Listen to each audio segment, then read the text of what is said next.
What's up, everybody? Welcome to the newest edition of Knicks Latest. I am your host, Josh Rodriguez. Do yourself a favor, subscribe. We are building a community of New York Knicks fans to discuss, debate, all that good stuff. We want to build a nice, friendly community, one that's interactive. Want to interact with the show. I definitely want your opinion on the show. Want to show your comments on the show. Want to eventually go live. That is the game plan here at Knicks Latest. We want to build a fantastic, safe, fun environment for Knicks fans. So do yourself a favor, hit the like button, subscribe, drop a comment about who you think the New York Knicks should hire for their next head coach, because that's what we're going to be talking about today. There was a Yahoo Sports article that came out that said the Knicks are interested in Mike Brown. Apparently, he left quite an impression in 2020. He has some connections within the organization from his time in Cleveland. He did win Coach of the Year with the Sacramento Kings back in 2023. So he does have experience, obviously coaching LeBron James in Cleveland, assistant coach in Golden State. Mike Brown is well known around the league. He's well respected around the league. He's somebody who, if he was hired back in 2020, I would have said it was a good hire, it was a decent hire, and I think I'd have the same opinion now. I think at this point, getting Mike Brown is kind of like a shoulder shrug. Okay, let's just go with it. Let's go. I don't think he's the strongest X's and O guy. I don't think he's, an innovative mind, so to say, but I don't think he's a bad coach. I think he's a solid coach. And if you want to keep the foundation of we are still respected, the players still respect the coach, he's not going to embarrass us. If you want to keep that foundation that Tibbs started with the New York Knicks organization, Mike Brown's going to continue that. Mike Brown's not going to embarrass you. Mike Brown is not going to do something like get a DUI, domestic violence charge. He's not going to embarrass you in the media. He's not going to do any of that. He's a stand-up individual. He's somebody who has had success in this league as a coach, just as recently with Sacramento. Now, there was a falling out there. It seemed like with him and the organization, maybe some of the players on the team, not too familiar with why things went south in Sacramento, but he did bring Sacramento back. I mean, Sacramento was a joke of a franchise, just like the Knicks were for a little bit, and he did what Tibbs did in Sacramento. So I am not opposed to Mike Brown coming in. Again, if you were going to tell me that the Knicks were going to fire Tom Thibodeau and bring in Mike Brown, I would have said, what's the point? Like, why? It's not an upgrade. Styles are not too different here. I don't understand why you would do so, but at this point, with the Knicks knocking on the door of every NBA team, seeing if they can get their coach away from them, yeah, I'll take Mike Brown. This is a way better option than trying to poach Jason Kidd away for the Dallas Mavericks or Billy Donovan away for the Chicago Bulls. So right now, it's like A, Mike Brown, or B, Taylor Jenkins of the Memphis Grizzlies, and I find this very interesting. He's a coach who was fired before the playoffs started. Mike Malone, I don't know what was going on in the NBA this year, but a lot of teams decided to change direction at the last minute, and the Grizzlies started off this trend. Taylor Jenkins is an interesting candidate because he did have a Memphis Grizzlies team that was young, with a lot of athleticism and a lot of talent. He did take them to the playoffs. The Grizzlies have been relevant for the first time since Grind City, I would say. With John Morant, they just could not stay healthy. That was their biggest problem. But even when they were healthy, they were ranked number one in offense, and that had to do with the pace of the play that they played with. Not a lot of imagination on offense, aside from let's just be fast, if I'm being honest with you. There wasn't a lot of pick and rolls.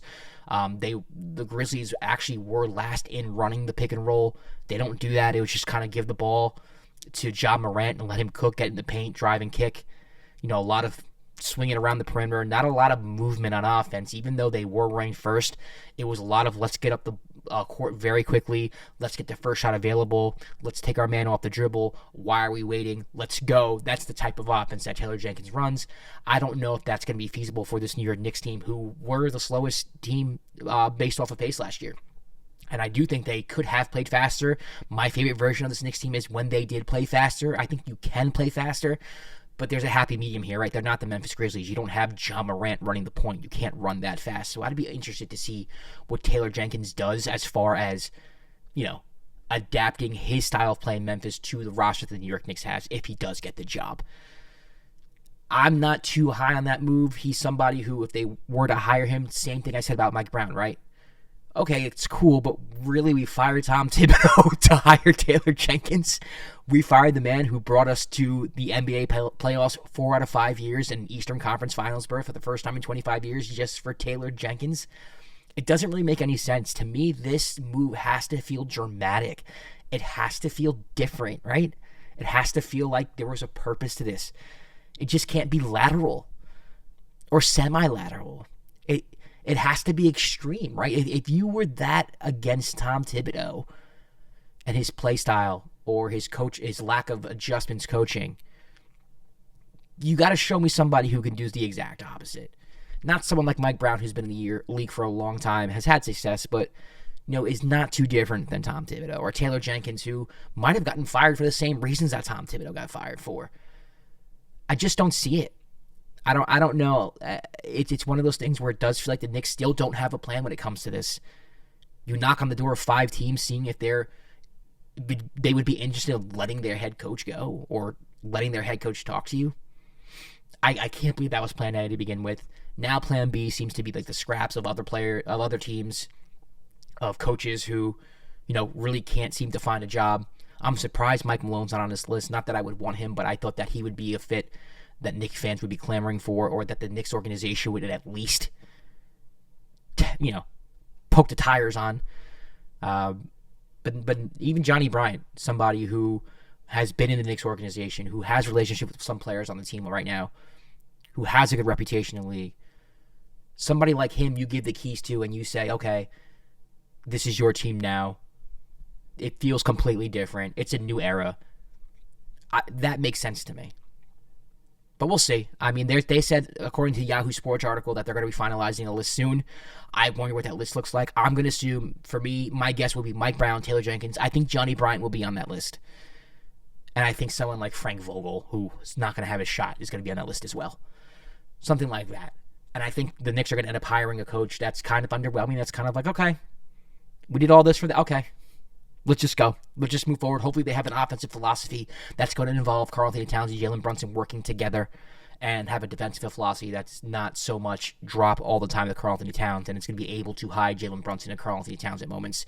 Maybe go more zone, switch it up a little bit. Who knows? That's all I'm hoping for. Just a drastically different approach, and someone who is not afraid to make adjustments on the fly.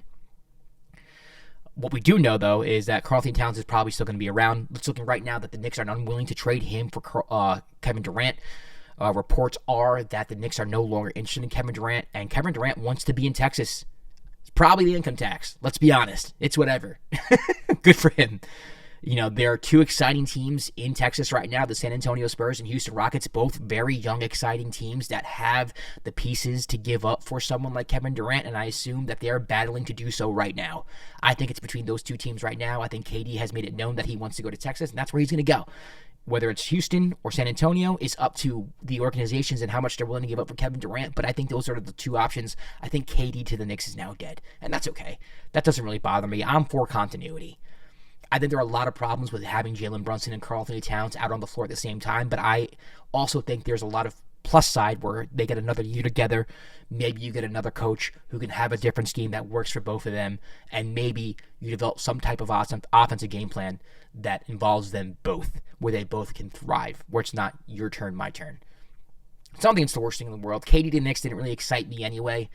I wouldn't have minded it depending on what the deal looked like, but it wasn't something that I was clamoring for, and I don't think many Knicks fans were either.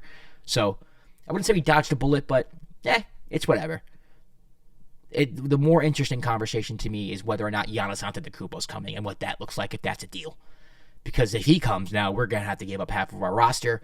Don't know what that looks like. That's another episode. Once those rumors start heating up and trade packages start being thrown around, we'll talk about that here on Knicks Latest. But do yourself a favor, subscribe to the show. I'm going to be bringing you updates, headlines every weekday as long as this coaching search continues, as long as there are trade rumors with the New York Knicks. I want to know your opinion. Let me know what you think. Do you think the Knicks should hire Taylor Jenkins? Do you think the Knicks should hire Mike Brown? If not those guys, then who? Who do you think should be the coach of the New York Knicks? We will see you Monday for another episode of Knicks Latest. Peace.